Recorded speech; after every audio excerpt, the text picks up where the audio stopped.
Maintenant, vous me permettez que je vous parle un petit peu plus en tant que prêtre catholique, puisque je suis chrétien, et que je vous dise, que je lève le voile sur des choses qui facilitent ma prière.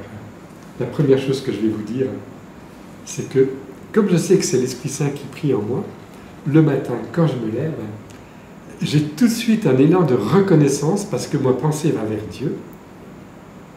Et que la première chose que j'aurais envie de dire, c'est une prière que j'ai découverte très tard dans ma vie, qui m'a surpris quand j'ai dû l'étudier, parce qu'on m'a demandé d'étudier. Elle a été dictée à Tournai, et elle s'intitule ainsi « Seigneur, prends pitié de moi qui suis un pauvre pécheur. Seigneur, donne-moi toujours l'absolution. Seigneur, fais que je meure en état de grâce. Seigneur, préserve-moi du péché mortel. Seigneur, je t'offre ma journée. » Eh bien, figurez-vous que cette prière, quand j'ai dû l'étudier, l'évêque m'a dit, allez, tu prends le dossier, qu'est-ce qu'il y a dans ce message? Eh bien, je me suis rendu compte que, fondamentalement, dans ma relation avec Dieu, je ne peux être qu'un pauvre, qu'un petit devant lui. Pourquoi? Parce que quelque chose s'est cassé dans l'histoire de l'humanité avec le péché d'Adam et Ève, qui n'ont pas obéi à Dieu et qui ont faussé leur relation avec Dieu. Et quand ils ont péché, qu'est-ce qui se passe? Ils se cachent du regard de Dieu. Or, ce que je vous enseigne en ce moment, c'est que ma journée doit être une journée sous le regard de Dieu. Et vivre sous le regard de Dieu, ça veut dire donner un coup radical aux conséquences du péché qui me précède, qui est celui de ne pas me laisser aimer par lui. D'avoir peur de Dieu quelque part. Hein. Peut-être que j'ai conscience que je ne suis pas nickel, ce que j'ai vécu, ce que je vis, n'est pas tout à fait conforme, mais Dieu, lui, il sait bien que je suis sur un chemin de progression. Et il ne m'enferme pas. Il ne fait pas un arrêt sur image sur mon impuissance à coïncider avec ses attentes, parce qu'il m'aime terriblement. Il me dit, mais t'inquiète pas mon petit, tu y arriveras un jour, tu m'aimeras davantage, tu verras. Mais commence à m'aimer un petit peu. Hein. C'était l'évangile d'aujourd'hui avec l'apôtre Saint Jean, hein, qui nous donnait ce message de Jésus à Pierre. Est-ce que tu m'aimes d'un engagement total? Puis Pierre dit, oh Seigneur, j'ai de l'amitié pour toi. Oh, il rabaisse le niveau. Hein. Puis Jésus lui dit, allez, allez, est-ce que tu m'aimes vraiment? Seigneur, j'ai de l'amitié pour toi. Alors Jésus lui dit, bon, je te confie la mission toujours, mais je te pose encore cette question, est-ce que tu as de l'amitié? Alors là, Pierre, il ne le prend pas très bien, mais Seigneur, tu sais tout. Et le Seigneur sait très bien que Pierre n'est pas capable de répondre oui à la première demande. Un amour, il se livre totalement. Il en est incapable. Alors moi, le matin, quand je me réveille, je suis très très conscient que l'amour que je dois rendre à Dieu, il a besoin d'être sauvé par sa miséricorde. Alors je dis, Seigneur, prends pitié de moi qui suis un pauvre pécheur. C'est pas pour rien que je vous ai mis l'enfant prodigue, parce que l'attitude de prière, c'est toujours une attitude où on n'arrive pas à Dieu en montrant sa force, mais plutôt dans sa pauvreté et sa fragilité. Nous sommes comme une béance offerte à la miséricorde de Dieu. Et ça, c'est une condition mais tellement importante que Jésus, dans l'Évangile, ne va pas cesser de rectifier le tir dans la relation avec Dieu. Il donne la parabole, vous savez, du publicain qui est tout fond, hein, qui prie dans le temple, qui ne veut pas regarder vers Dieu, puis le pharisien, moi je jeûne 2 fois par jour, je dis prière. Il dit, tous les deux sont sortis, qui c'est qui était justifié, c'est-à-dire ajusté à Dieu, c'est celui qui se frappait la poitrine, prends pitié du pauvre pécheur que je suis. Il n'y a pas de prière vraie qui n'ait pas comme fondement cette pauvreté radicale qui est une béance offerte à la miséricorde de Dieu. Dieu ne peut pas ne pas répondre quand je suis pauvre devant lui. Quand je ne m'en sors pas, non Seigneur, je suis tellement loin d'avoir une réponse d'amour à la hauteur que tu attends. C'est vrai ça, hein? On est tous comme ça. Seigneur, prends pitié de moi. Donne-moi toujours l'absolution. Et là, c'est aussi une dimension essentielle, c'est que Jésus est venu pour révéler l'Esprit Saint. C'est l'Esprit Saint qui est le grand acteur de l'absolution universelle que Dieu offre au monde après la mort de Jésus.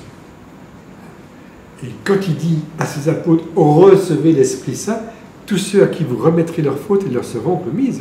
Hein, tous ceux à qui vous retiendrez, eh ben, ça aura retenu. Ce qui veut dire concrètement que moi, j'ai la capacité dans mes relations avec l'autre, eh bien, de le maintenir dans un tombeau, entre guillemets. Parce qu'il y a eu un conflit, parce qu'on ne communique pas, parce qu'on ne s'apprécie pas, parce qu'on ne se valorise pas, parce qu'on ne reconnaît pas le don qu'il est venant de Dieu pour moi. Peut-être que lui, après, il découvrira que moi, je suis un don pour lui. Mais si je ne commence pas à l'aimer, à le voir en Dieu, le pauvre ou la pauvre, elle est dans un tombeau. Et quand je pardonne, parce qu'il y a eu des fois des conflits, des choses maladroites, j'ai la capacité de ressusciter les morts, de donner la vie à cette personne avec qui ça s'est ou ça s'est mal passé, où il y a eu voilà, des hiatus, comme on dit. Hein. Alors, je suis capable dans mes relations de donner la vie. Et toute relation avec le prochain nous branche sur le donateur de vie qu'est l'Esprit Saint.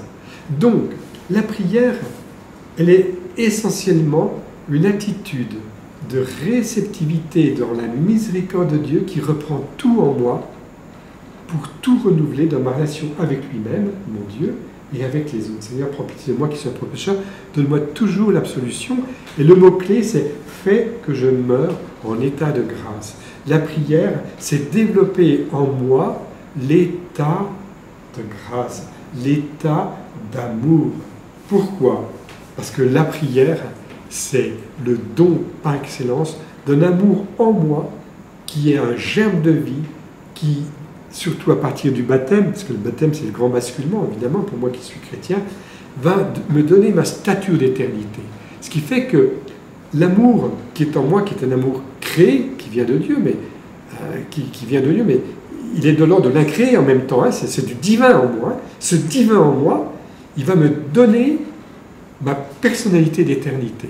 Alors vous pensez bien que Seigneur fait que je meure en état de grâce, Seigneur fait que, eh bien, chaque jour, j'ai à mourir à moi-même.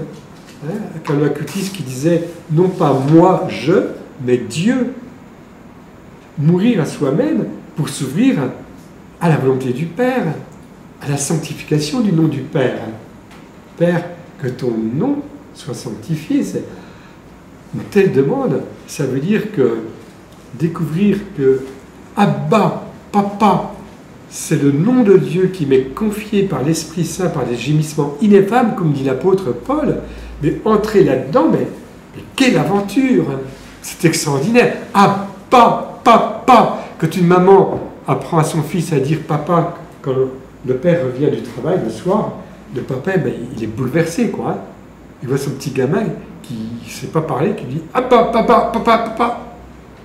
Mais Dieu, il désire qu'on puisse lui dire « Papa, papa, je t'aime. Tu as donné ton fils pour moi. Il m'a sauvé. Il a donné sa vie.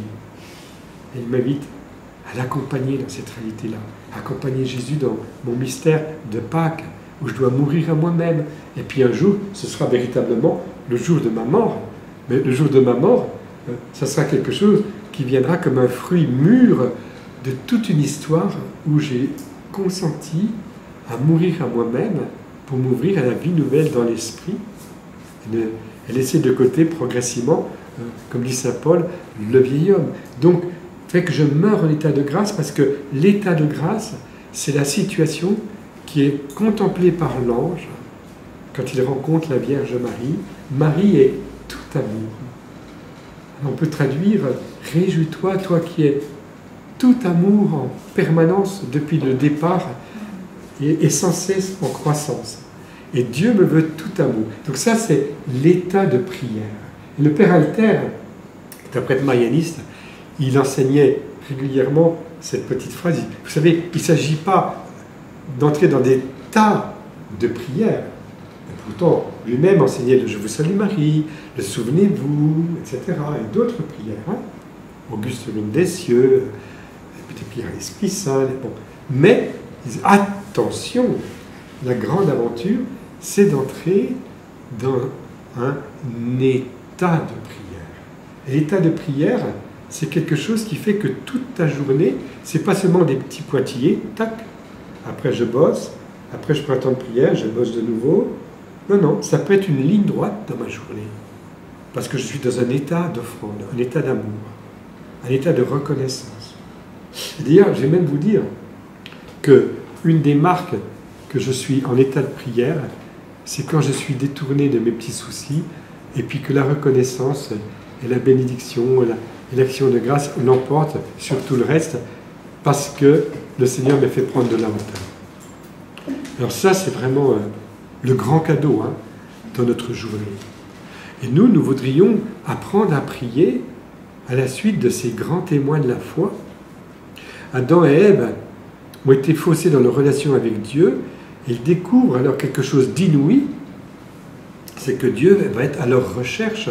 Si nous savions dans notre journée que le Seigneur est la recherche, il frappe à la porte de mon cœur, puis il me dit, allez, regarde-moi, une pensée vers moi.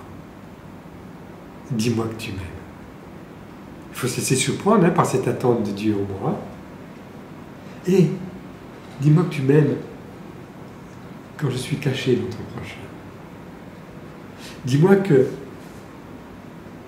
tu espères pour mon prochain que l'œuvre que je réalise en lui, jour et nuit, eh bien, va le développer, va l'accomplir dans sa vocation profonde. Je me souviens d'une anecdote. Une fois, j'étais avec un jeune homme dans le train, et puis il était très riche. C'était quelqu'un qui était dans le business, peu importe, très jeune, pratiquement mon âge. Et puis, malheureusement, il y a eu une panne et on ne pouvait plus acheter de sandwich. Le train, il avait pour plusieurs heures entre Paris et Nancy et Toul. Et finalement, j'avais préparé davantage que pour moi, donc j'ai pu lui donner à manger. Et ce gars qui était super argenté, qui avait vraiment rien à demander aux autres normalement, puisqu'il pouvait tout acheter, il s'est trouvé avoir faim et soif, et c'est moi qui lui ai donné en partageant mon repas. Et alors, on a discuté ensemble, il me disait ce qu'il faisait. C'était quelqu'un qui faisait des publicités pour des grands parfums, parce qu'il avait un look extraordinaire qui passait bien. Et je dis, mais vous êtes vraiment en difficulté, vous. Je dis, pourquoi? Ben, vous êtes piégé dans la vie, vraiment, vous n'avez pas beaucoup de chance. Il me dit, pourquoi? Mais parce que vous avez de l'argent, vous avez un look, vous attirez l'attention, mais quand une femme va vouloir vous regarder, elle va vous regarder pour votre argent, pour votre look, elle passera à côté de ce que vous êtes en profondeur. Ah, elle me dit, vous avez tout à fait raison, c'est mon problème. Quand je rencontre des femmes, des jeunes femmes, je suis toujours en difficulté parce que je sens que je suis enfermé dans leur regard extérieur. Enfin, quelqu'un en face de lui qui lui faisait entrevoir que sa beauté intérieure valait immensément plus que son look extérieur. Et la chose est inverse. Quand j'étais élève infirmier, j'ai dû faire un stage en ville, en psychiatrie, et la responsable du stage est une infirmière extraordinaire, mais défigurée au visage, avec une bouche de travers, avec un œil, je ne vous dis pas. Quand je l'ai vue, je n'osais pas la regarder en face, je me dis, elle va croire que je la dis le visage, en fait, oui, j'étais mal à l'aise. Mais alors, elle avait une qualité de relation avec le personnel dont elle était responsable, donc moi j'étais élève infirmier, elle avait une qualité de relation avec les patients qui venaient, c'était malade en psychiatrie, mais qui étaient accueillis 2 jours, c'est-à-dire en dehors de l'hôpital, qui fait qu'au bout de 15 jours, j'avais complètement oublié sa défiguration à cette femme. Elle avait une beauté inouïe, intérieure, qui se traduisait par ses gestes, par ses paroles, par sa manière d'entretenir une relation avec n'importe qui. Elle était mariée, elle avait des enfants, alors qu'il y avait des femmes superbes qui n'avaient pas pu se marier alors qu'elles étaient vraiment comme ça, parce qu'elles passaient à côté de leur véritable beauté intérieure et qu'ils ont peut-être joué avec leur beauté extérieure et ça n'a pas attiré un seul homme. Vous comprenez ça? Le Seigneur fait que je meurs en état de grâce. Alors moi je démarre ma journée comme ça. Et puis ensuite, évidemment, je suis tenu, parce que je suis religieux, à m'appuyer sur la parole de Dieu. Donc j'ai des psaumes, comme ce soir on a vécu les vêpres ensemble. Mon ancrage c'est la parole. Et moi je vous ai donné à chacun un petit verset biblique. Par exemple, ce petit verset Isaïe 54, 10, là je prends au hasard, ça, mon amour pour toi ne s'en ira pas. Cette parole d'Isaïe, Adam et Ève auraient dû l'entendre. Et c'est vrai que Dieu, quand il a créé Adam et Ève, c'est pas moi qui dis, c'est Claudel. Il a vu Marie, la Vierge Marie, et ça lui a donné du cœur à l'ouvrage. J'aime bien ce poète, parce qu'il dit des choses avec beaucoup de finesse. Mais je pense que quand Dieu a créé Adam et Ève, il savait très bien que ça devait être difficile à un moment, il fallait reprendre les choses en main. Mais Dieu, qui est miséricordieux, qui est amour, savait qu'il allait faire quelque chose de plus grand encore qu'Adam et Ève, en nous donnant son Fils, notre Sauveur, grâce à qui une femme est conçue sans aucune atteinte de la désobéissance d'Adam et Ève. On appelle ça l'Immaculée Conception de la Vierge Marie, et une femme toute belle, toute sainte, qui soit un modèle pour l'humanité, et surtout une femme qui soit un modèle dans ma relation avec Dieu, parce que son cœur n'a aucune entrave. Donc, quand Dieu crée Adam et Ève, il voyait déjà au loin le nouvel Adam, dont parle saint Paul, et la nouvelle Ève. Mais quand il voyait le nouvel Adam et la nouvelle Ève, il voyait aussi l'humanité. Et à partir d'Adam et Ève, du nouvel Adam et de la nouvelle Ève, il voyait un embryon d'humanité sauvé par lui, qui se laisse aimer, et qui avait la mission, qui aura la mission, de porter toute l'humanité à son accomplissement pour réajuster sa relation avec Dieu. C'est le mystère de l'Église. Et c'est pourquoi quand je lis la Genèse, Bereshit, Bara, Elohim, et Hashamayim, et Haaretz, je pense au mystère de l'Église tout de suite. Pourquoi? Et parce que l'Église, elle est toute de la terre. Elle est terrestre, l'Église. Et Dieu sait si actuellement elle est en souffrance, quand on veut l'enfermer dans la limitation et dans ses turpitudes à travers certains membres. Alors, on a beau jeu, hein. Mais Dieu, lui, il veut que sur la terre comme au ciel, sa volonté s'accomplisse, et l'Église est ce noyau particulier dans lequel il veut se rendre solidaire à travers son Fils, qui a aimé l'Église, qui s'est livré pour elle. Donc ma prière, c'est aussi une prière d'Église. Et d'ailleurs, je vous ai raconté tout à l'heure comment Ève était née du côté d'Adam. Nous, quand nous contemplons le Christ en croix où il est transpercé par la lance, nous disons que la lance ouvre son cœur, d'où jaillissent l'eau et le sang, hein, pas seulement l'eau, mais l'eau et le sang, qui sont le symbole d'une rivière, d'un petit ruisseau, d'une rivière, d'un fleuve immense, qui est le fleuve de la miséricorde de Dieu, qui dépasse tout ce qu'on peut imaginer, qui était prophétisé par Ézéchiel. Donc vous voyez bien, la prière, elle prend la tournure d'une réalité où Dieu se solidarise avec un petit noyau d'êtres humains qui ne sont pas meilleurs que les autres, surtout pas, qui ne sont pas au-dessus du pavé, surtout pas, et qui ont la mission de pousser les lignes dans l'alliance avec Dieu pour permettre à l'humanité d'être entraînée par elle, comme Église, comme corps du Christ, dans la relation avec Dieu qui épanouisse l'humanité entière. L'Église a une mission énorme, énorme d'amour. Une mission d'amour, et justement, dans sa pauvreté. Heureusement que je parle de l'Église après avoir dit que c'est une pauvrette, l'Église. D'ailleurs, il y a une prophétie de l'Église à travers, par exemple, Osée, où il est question de cette femme prostituée, hein, qu'il doit rejoindre et qu'il doit accueillir comme venant de Dieu, parce que Dieu, finalement, permet que l'Église soit comme une prostituée dans certaines situations, à travers certains membres. Et Dieu dit, il sait bien qu'il va faire quelque chose de grand. Je te conduirai au désert et je parlerai à ton cœur. Et là, tu me diras, mon Dieu.